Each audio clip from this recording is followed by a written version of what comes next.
So now that it is closer to the end of the year, are you looking for some new hobbies?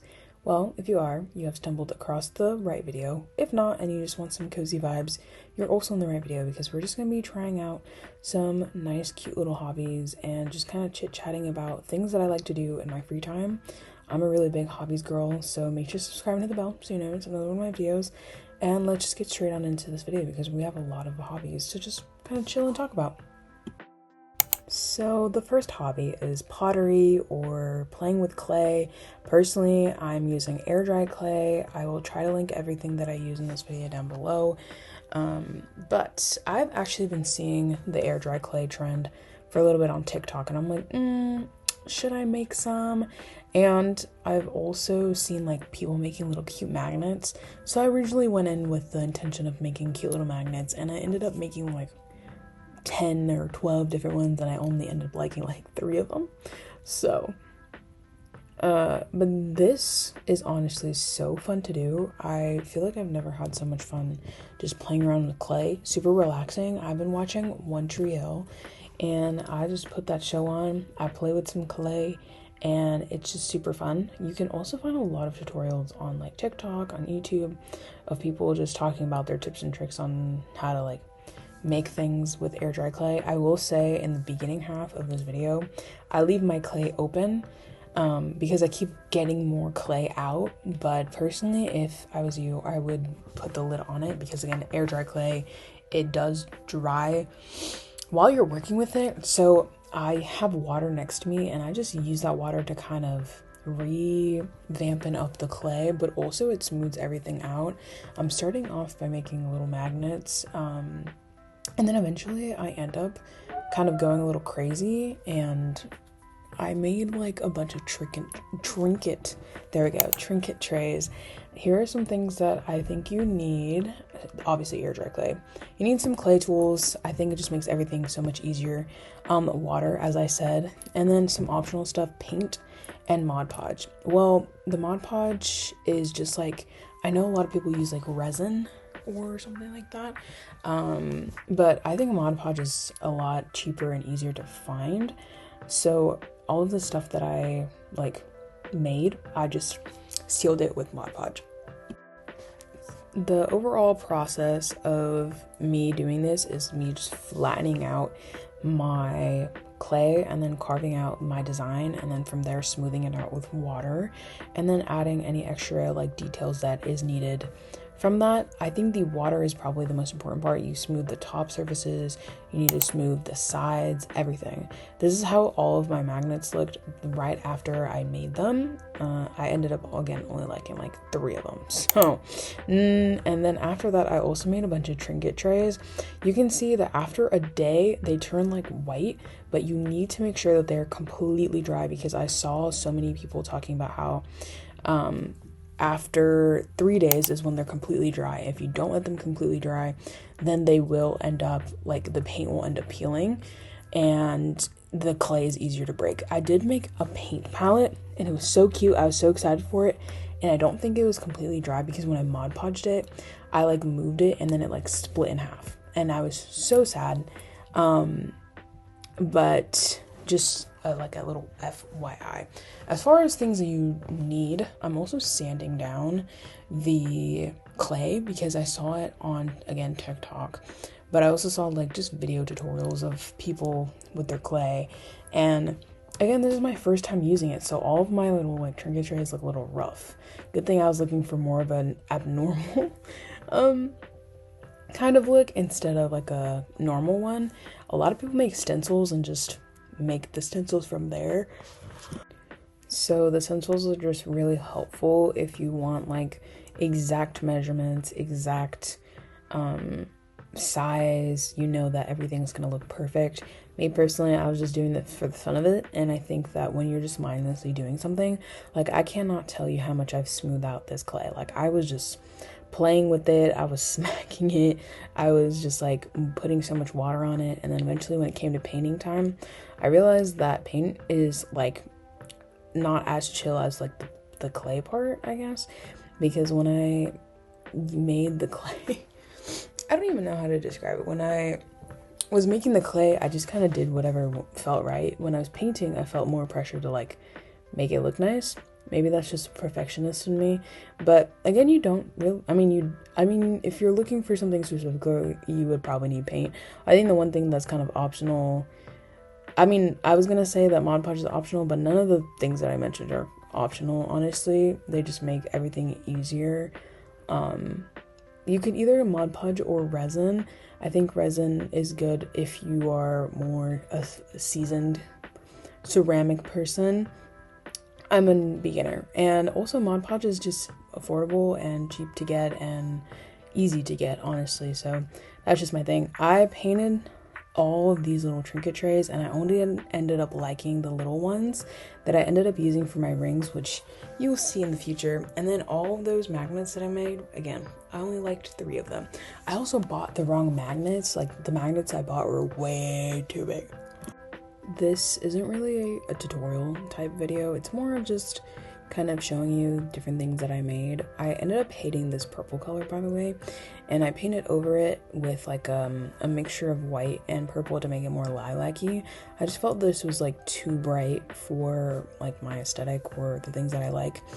And then here's me trying to glue on the magnets that I bought. They're just way too big compared to the actual magnets that I made. If I would have made a little bit bigger ones, then it would have been fine. I also think the super glue that I bought was not the best. I should have gotten like I think it's like E900 or something, to glue it together, but yeah, no, I didn't do that. So I think the magnet part was kind of, the fact that it wasn't working was a little discouraging. So then I ended up not even finishing the rest of the trinket trays. But here's how this one looked.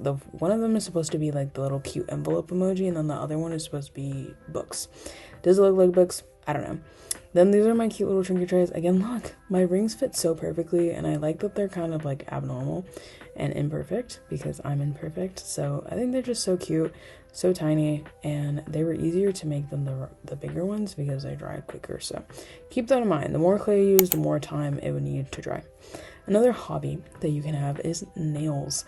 I actually been doing my nails for years. I can't even tell you how many years now, but I have been doing gel nails with builder gel for the last like year, or yeah, I think it's only been a year, but I am just going to show you like the process of me doing nails. I think this is a really good hobby because you do save a lot of money after you have to buy everything that you need, but you do save a lot of money whenever you kind of do them yourself. And if you're a perfectionist, it's kind of perfect because you can just try again. If you hate your nails, you just take them off and do them again. Whereas if you pay for them, you're not as likely to just like change them, you know? So the first thing I always do is I file off like my nails, and I use builder gel, so I keep my builder gel there because I just think it's easier to fill them than like start over. My nails usually always have builder gel. If you don't know what builder gel is, or like rubber base, whatever, it's just kind of like a gel that helps your nails stay sturdy and kind of build a protective layer between your nail and the gel, like the gel color specifically. So I always file off my top coat and all of that, then I drill off with one of my little nail bits that I got off of Amazon. I just drill off the actual color that I have, and then I leave as much as I can the actual builder gel. And then I always clean up my cuticles. Cuticle work is probably the most important thing for me. I just like how my nails look when my cuticles are clean. And then after that, I always kind of debulk the builder gel that I had before, but by filing and buffing. And then again, cuticle work, I just love it so much. I think it's so satisfying because you start to realize how much cuticle you have growing on your actual nail, and then how much you like are getting rid of. Like, it's just so astonishing. Maybe I just have a lot of cuticle, and then you get so much more like nail space, and my nails are so long, and it is because of the builder gel. My life before builder gel and hard gels and all of that, they're all kind of in the same, I guess, category, but they're different. They just, I don't know, they've changed my life. They made my nails look they're so long.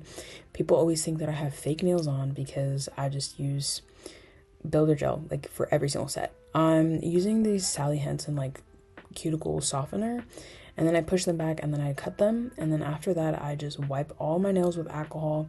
You want to make sure that there's no like dust, there's no oils, nothing to your actual nail. Before that, I am using a dehydrator. I sometimes forget to do my dehydrator, not gonna lie.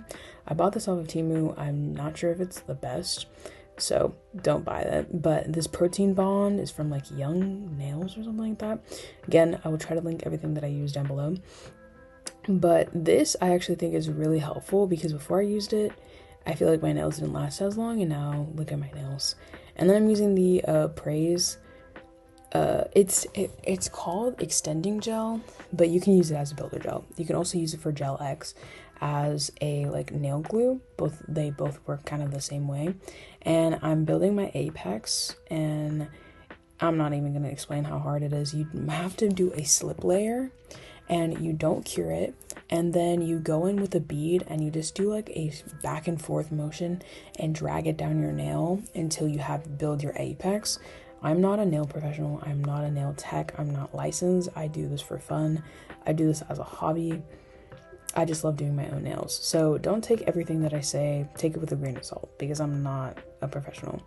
One thing I will say is I always put alcohol after my builder gel, and then I buff it so that it just gives a good little slip layer, for like a good layer for my actual nail color. I used to use Beetles like gel because it was cheap, I could get on Amazon, but I quickly realized that quality is better than like quantity, because I used to buy so much nail polish from Beetles because it was cheap. Now I'm using D&D gel, and it's just so much better. I realized that they last a long time, my nails grow like better, nicer, faster. I don't have to worry about if I'm gonna get contact dermatitis on my nails from using like not using my gel properly, I guess.